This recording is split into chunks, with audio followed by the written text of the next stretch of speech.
Welcome, nocturnal minds, aboard. Your learning journey starts now. So, picking up from our last discussion on the tricky business of confirming scientific theories, let's now zoom in on a foundational philosophical stance that often underpins these debates: empiricism. Now, when we talk about empiricism, it's like trying to pin down a slippery eel. Historically, it's usually set up against its rival rationalism.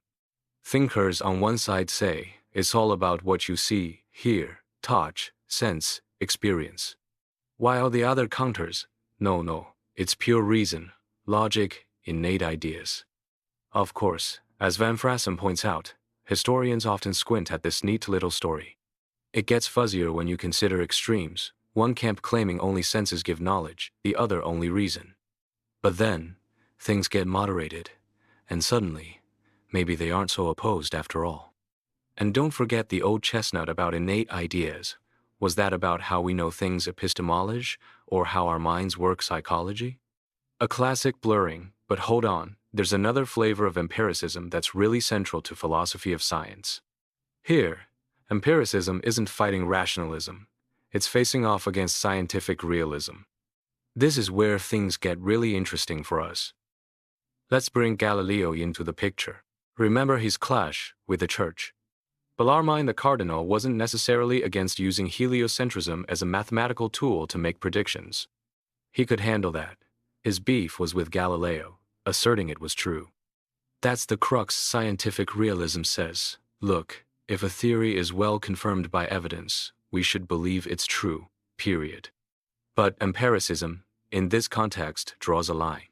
It says, okay, we accept it's empirically adequate, it captures what we can observe accurately. But stop there. We shouldn't rationally commit to believing it describes some hidden, unobservable reality. So, empiricists aren't denying quarks exist or gens exist. They're just saying that's going beyond what the observable evidence strictly demands. Think of it like this. Empiricism is to realism as agnosticism is to theism. You can believe in God, or you can be agnostic about God, or you can be an atheist. Similarly, you can be a realist about unobservables, an empiricist who's cautious, or a fictionalist who thinks scientific theories are always just stories, or an instrumentalist who sees them purely as useful prediction tools without truth values. So, how does this play out in practice? For the empiricist, if a theory makes logical sense, observations are the sole judge of whether it's empirically adequate. That's it. All the information comes from looking at the world. But the realist says, hold on, observations tell us something about truth, sure, but they're not the whole story. We also look at how explanatory a theory is, how simple it is, how unified it makes different phenomena seem. These are the so-called super-empirical virtues. Empiricists often wave these away, saying, those are just pragmatic considerations. Maybe simpler theories are easier to calculate with, or more elegant. But they don't tell us anything about truth or adequacy. It's like saying, a beautiful painting is just prettier, not necessarily better. Now, before we get too deep, let's clarify what we mean by observation. The word observe has two distinct flavors. First, there's the objectual sense, just seeing an object. Like saying, I see the car. If I see object O1, and O1 is actually the same object as O2, then I've also seen O2. This is straightforward extensional stuff. Even a dog can see a car. But then there's the propositional sense, seeing that something is the case. Like saying, I see that there's a car parked there. This is opaque. Knowing I see a car doesn't automatically mean I see an object that's parked. Why? Because I need to understand the concept of parked and connect it to what I visually perceive. This requires conceptual competence. You can't just see that P without understanding P. This brings us to Van Fraassen and his constructive empiricism. He cleverly sidesteps the observation versus theoretical statement debate by focusing instead on observable versus unobservable entities. For Van Fraassen, an entity is observable by us if there's some possible scenario where we would observe it. Dinosaurs? Observable, if we were there back then.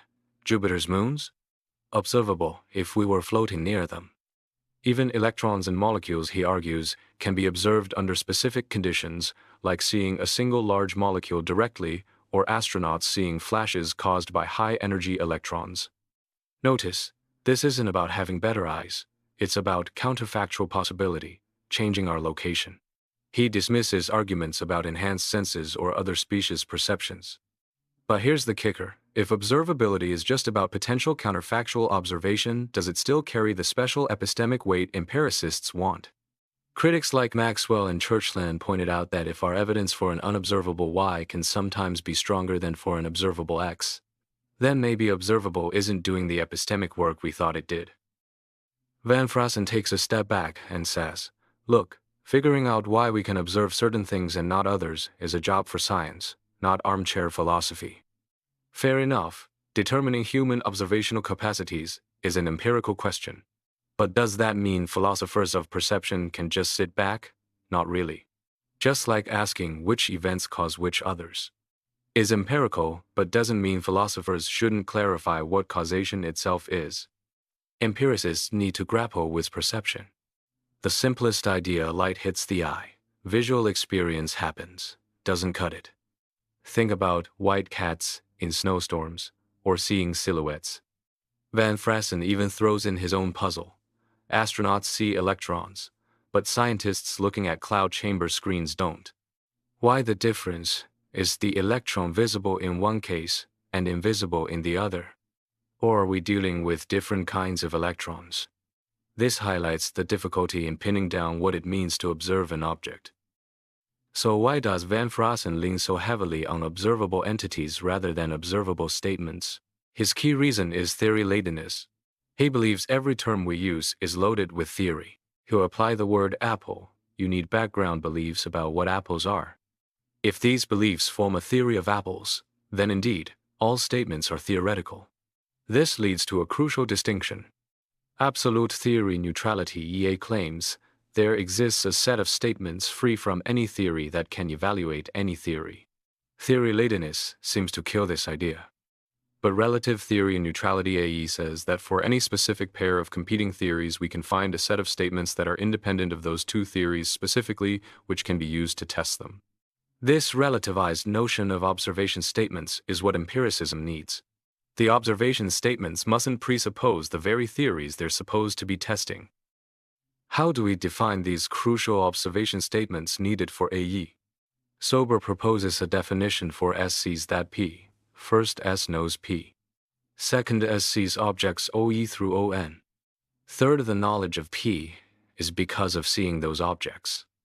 Seeing the gas gauge emptying tells you the tank is empty. Knowledge mediated by seeing objects. Using this, an observational statement for testing HE vs HR is defined as E.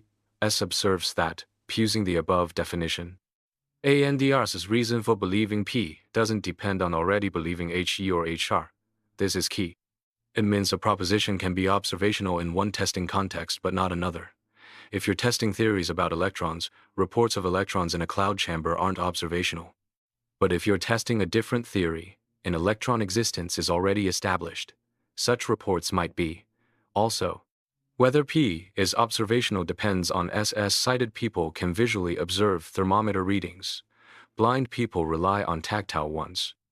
This doesn't prevent diverse groups, including non-humans, from forming epistemic communities sharing information, even if their individual modes of perception differ. Now, remember Van Fraassen's claim that realism aims for acceptance of truth, while empiricism aims for acceptance of empirical adequacy. Sober argues this introduces unnecessary baggage. What exactly counts as enough evidence for acceptance? There's no clear answer, and lurking in the background is the tricky lottery paradox. Maybe we should follow philosophers like Richard Jeffrey and embrace radical probabilism. Instead of talking about accepting or rejecting, focus solely on degrees of belief. How likely do we think it is? This avoids the pitfalls of acceptance. So, perhaps neither realists nor empiricists need to commit to full-blown acceptance of truth or adequacy. They can just update their beliefs based on evidence. If we ditch acceptance, what's left of the realism-empiricism distinction? Let's look at Bayesian confirmation. Observation A confirms hypothesis H if the probability of H given O is greater than the prior probability of H. Now consider van Fraassen's Newtonian mechanics example. Different versions, NT, Ling, NTVE, etc., agree on relative motions observables, but disagree on absolute space, A. Observations confirming W don't change the probability of a given W. So, confirming W confirms all empirically equivalent theories, NT, Ling, NTV, etc. But here's the rub: if these theories can be disconfirmed by observations, they can also be confirmed. Both T is true and T is empirically adequate have probabilities that go up and down. If both are subject to the same Bayesian dynamics, what's the fundamental difference between aiming for one versus the other? It starts to look like the goal distinction dissolves. The same problem arises with other conceptions of evidence. Take the law of likelihood. Observation favors HE over HR if the probability of O given HE is greater than the probability of O given HR. If O favors TE is empirically adequate over TR is empirically adequate, it also favors TE is true over TR is true. Why? Because the probability of observing O given that TE is empirically adequate is the same as the probability of observing O given that TE is true. Again, if evidence can favor theories making claims about unobservables, why isn't the goal simply to find the better supported theory regardless of whether it's about observables or unobservables? Even frequentist approaches like modal selection allow data to discriminate between theories involving unobservables when they make different observable predictions. It seems hard to draw a sharp line based on the nature of the evidence itself. So, maybe empiricism shouldn't be about propositions at all, whether they mention unobservables or not. Perhaps it's better formulated as contrastive empiricism, a thesis about testing problems, not individual propositions. The core idea borrowed from Sober's earlier work is that the goal of science is to bring observations to bear on comparing theories. We need to distinguish between two types of problems. Type E, observations can potentially discriminate between two competing theories. Think P quantum mechanics is true versus PR classical mechanics is true, or QE dinosaurs existed versus QR no dinosaurs. Type R, observations cannot discriminate between the theories. Think PE versus P sun QM is true but false, or QE versus Q sun dinosaurs existed but all evidence suggests otherwise. The crucial point for contrastive empiricism is that the inability to discriminate type R has nothing to do with whether the theories involve unobservables. The same impossibility applies to both PE/P-SEN and QE/Q-SEN. Science, according to this view, is fundamentally in the business of tackling type E problems. This contrastive empiricism maintains a very achievable goal: bring observations to bear on comparing theories. And science does this all the time.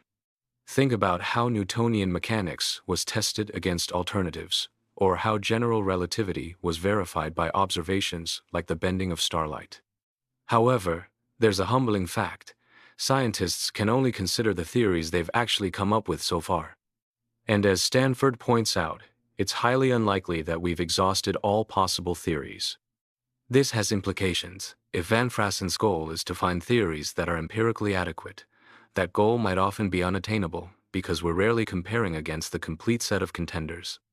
Contrastively, the goal of contrastive empiricism, solving the discrimination problems we can solve, is more grounded in what science actually does.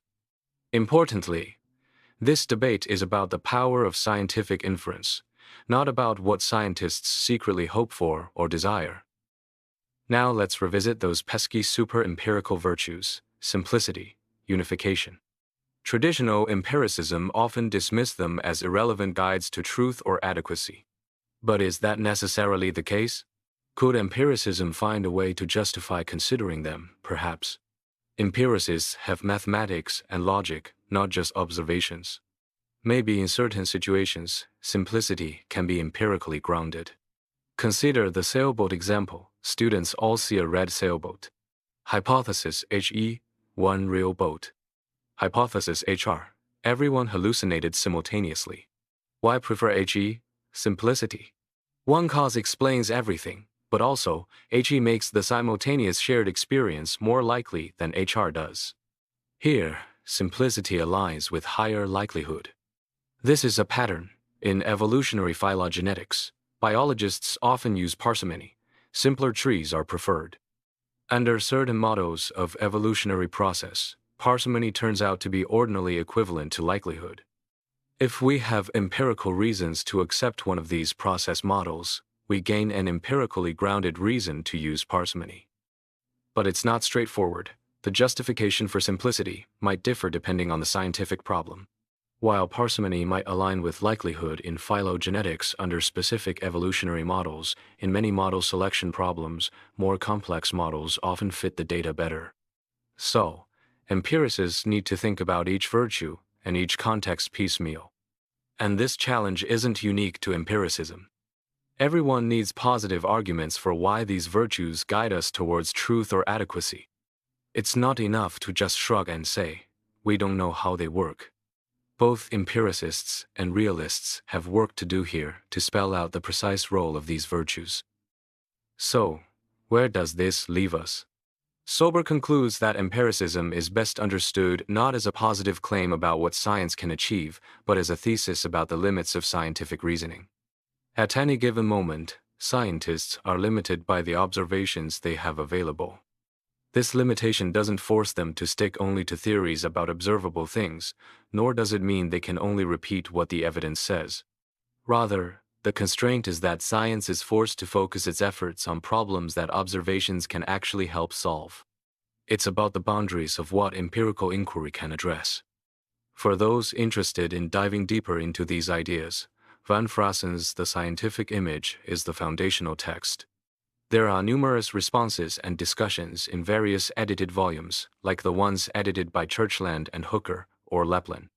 Kukla's book provides a good overview of the realism-empiricism debate. And of course, the text itself references key figures like Smart, Maxwell, Putnam, and Kuhn. Right, let's dive straight into the heart of essentialism.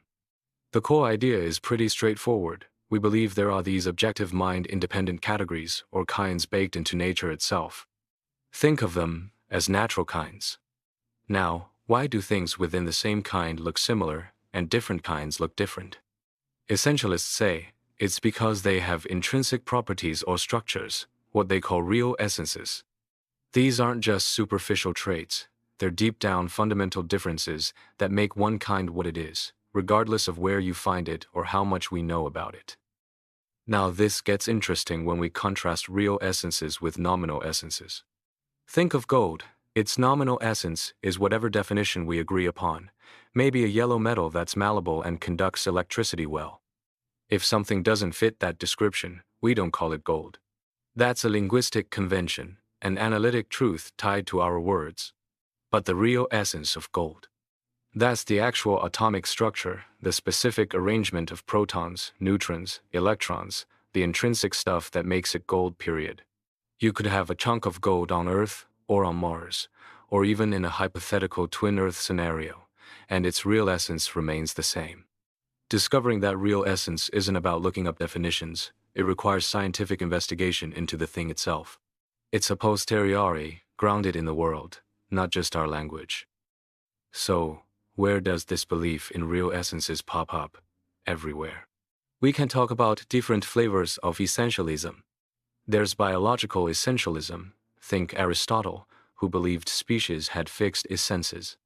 Then there's chemical essentialism, famously illustrated by Hilary Putnam's twin Earth thought experiment. Most people, if they claim essentialism without qualification, are likely ontological essentialists. They believe this structure of natural kinds goes all the way down to the most fundamental bits of reality. However, the modern consensus is a bit more cautious. While most essentialists would nod along with chemical essentialists, the case seems pretty strong, and maybe some form of physical essentialism. They tend to be skeptical about applying these ideas neatly to higher levels like biology or economics. It's like saying, okay, atoms and elements have fixed natures, but organisms, markets, maybe not so much.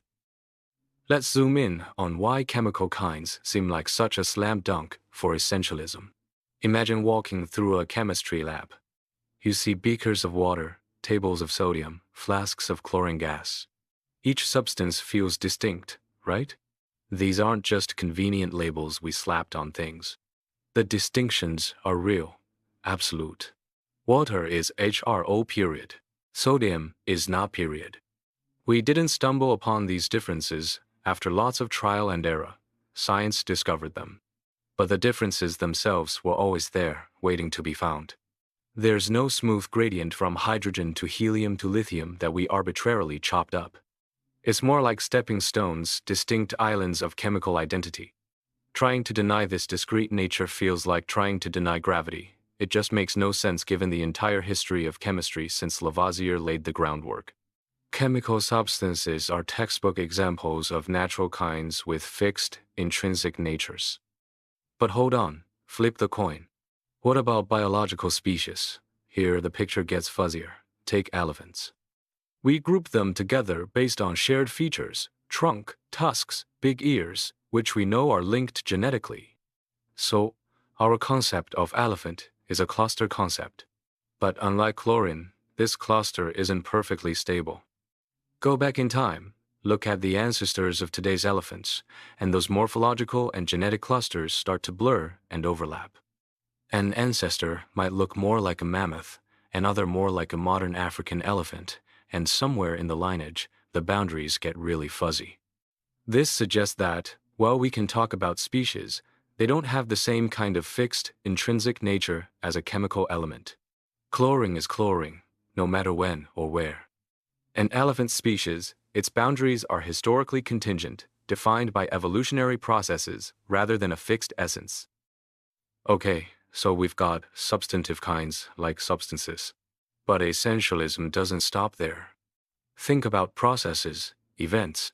Every chemical reaction equation, like RHR plus OR yields RHRO, represents a specific type of process, a way things combine or break apart. And crucially, these process types seem just as distinct as the substances involved. You don't have a halfway house between combustion and dissolution that we need to arbitrarily label. Chemistry gives us clear categories of processes.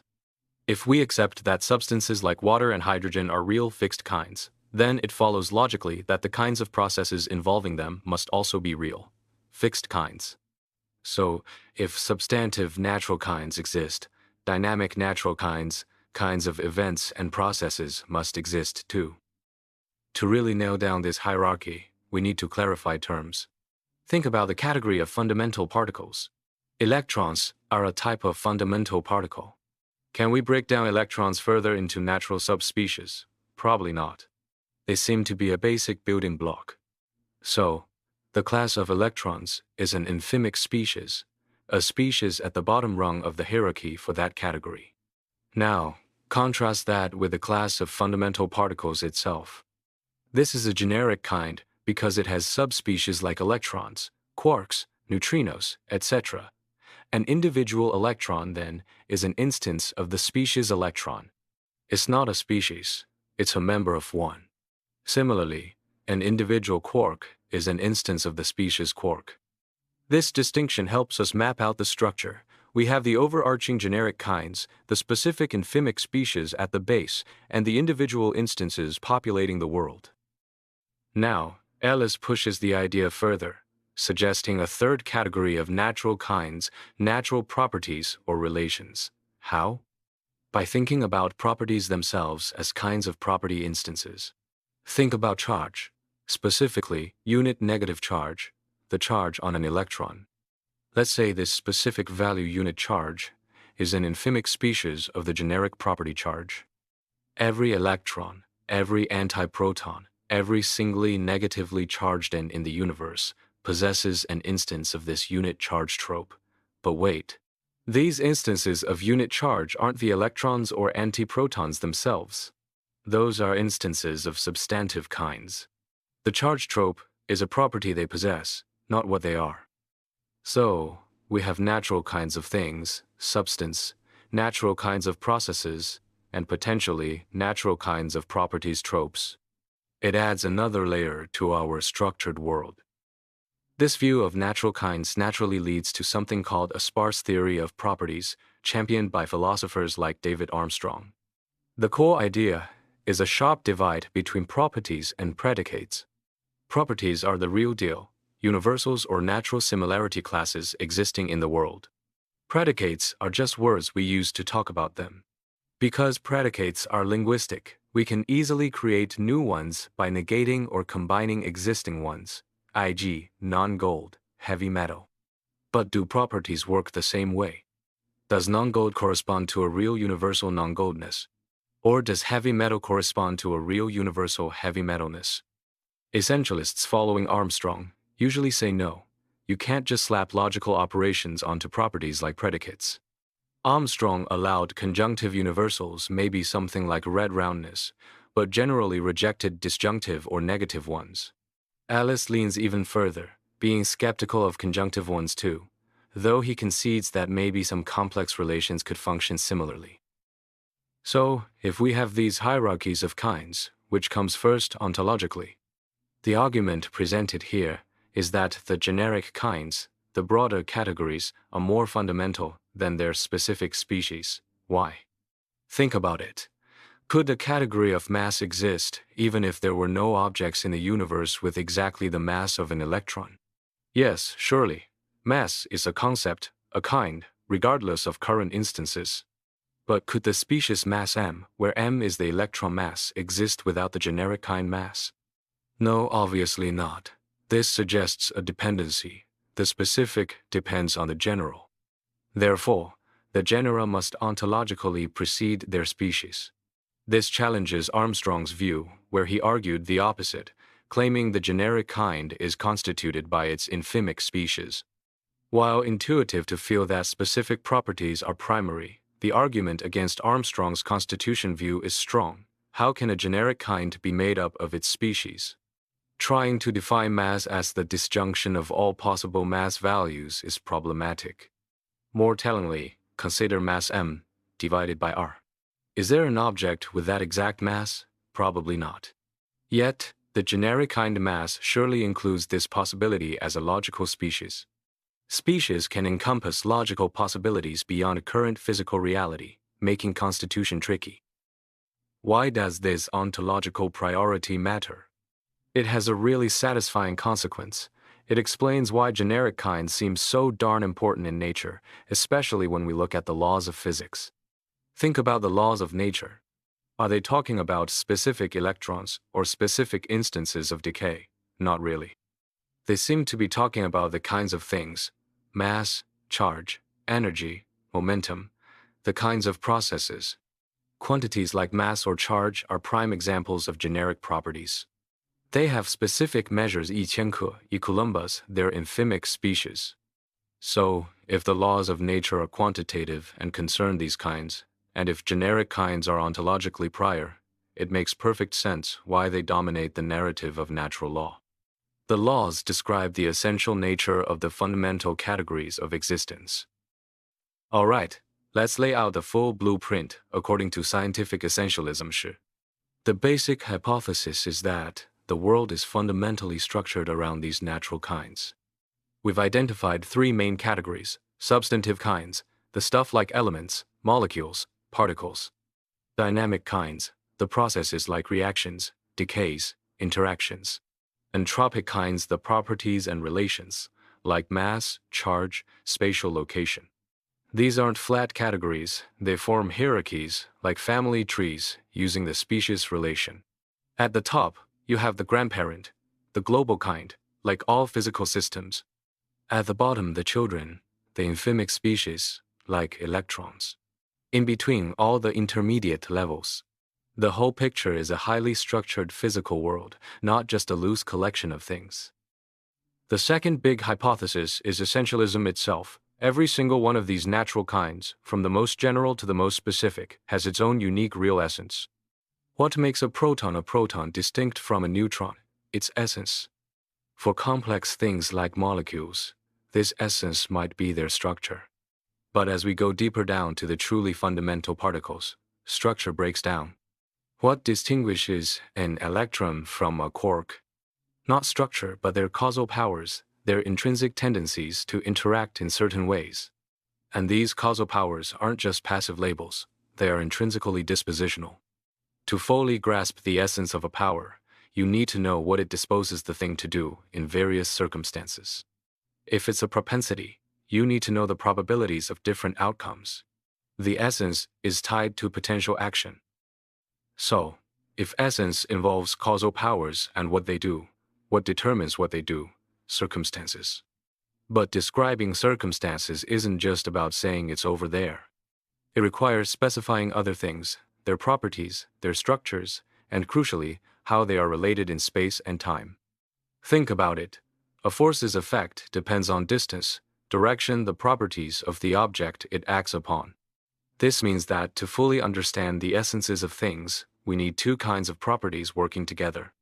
First, the dispositional properties, the causal powers, the how things behave. Second, the categorical properties, the spatio-temporal framework, the numerical relations, the what things are like in terms of location and quantity. You can't have one without the other in this picture. Therefore, an essentialist ends up committed to both kinds of properties being real in nature. What does all this mean for the laws of nature? The big claim is that laws of nature are essentially describing these real essences. This is called dispositionalism. It means the laws aren't just brute correlations we observe. They reflect the inherent tendencies of things. And just like the kinds, the laws form a hierarchy. You have the most general laws, like Lagrange's principle or conservation of energy, which apply to everything in the global category of physical systems. Then you have more specific laws, like those governing electromagnetism or chemical bonding, which apply to narrower kinds of substances or processes. Finally, when we apply a law to a specific situation, we're tapping into the essence of the most specific kinds involved. A huge consequence: these laws aren't just accidentally true, they're metaphysically necessary. Electrons must be negatively charged. Water must be HRO. It's not just a coincidence we found these patterns. But they're not logically necessary, like bachelors are unmarried either. They're necessary in a different way, discovered empirically, but not contingent on how the world happened to turn out. Now, every big theory faces challenges. One major objection concerns counterfactual statements like, if I had drunk that beer, I would be tipsy now. John Bigelow pointed out a problem. How do we know if the antecedent, there was a beer, is even possible? Is it just epistemically positive, we don't know for sure it wasn't there? Or is it metaphysically positive, could there really have been a beer under those conditions without messing up other facts? If we can't determine real possibilities, how can we evaluate the counterfactual? Ellis responds by conceding that maybe we can only evaluate these conditionals epistemically. We look at the closest possible worlds we can imagine, where the if part is true, and see if the then part holds. The key is judging similarity between these possible worlds. Ellis argues that we should prioritize similarity in laws and structure over mere differences in particular facts. This isn't arbitrary. It stems directly from the essentialist ontology. The structure of natural kinds and the laws derived from them define the fundamental nature of our world. So, preserving that structure is key when evaluating these hypotheticals. Another significant challenge comes from Alexander Bird, pushing back against the property dualism Ellis proposed. Bird argues for strong dispositionalism, claiming that all properties are ultimately dispositional, essentially about causal powers. He sees this as mirroring the big debate in physics. Will everything eventually be explained by a grand quantum theory, dispositionalism? Or will everything be geometrized categorical foundationalism? Bird leans towards the former, arguing that if categorical properties existed, they'd be mysterious quiddities, things we couldn't identify or interact with causally. Ellis pushes back on both fronts. First, he questions the assumption that quantum theory will win the ultimate physics race. Second, he disputes the idea that categorical properties are necessarily unidentifiable. He argues that locations in spacetime, which are fundamental for any causal power to manifest, seem more basic than the powers themselves.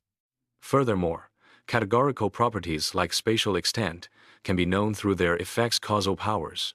Finally, he suggests there might be two fundamentally different kinds of processes in innate continuous energy transfer: discrete state change, hinting that we might need two different kinds of theories, relativistic, quantum, and thus two kinds of properties to describe them. So, wrapping up, essentialism paints a picture of a deeply structured reality, built from natural kinds of substances, processes, and properties, each possessing a real essence. This leads to viewing the laws of nature as descriptions of these essences, making them necessary in a unique way. Of course, it's not without its critics and challenges, particularly concerning counterfactual reasoning and the very nature of properties. But this framework offers a compelling way to think about the underlying order of the physical world.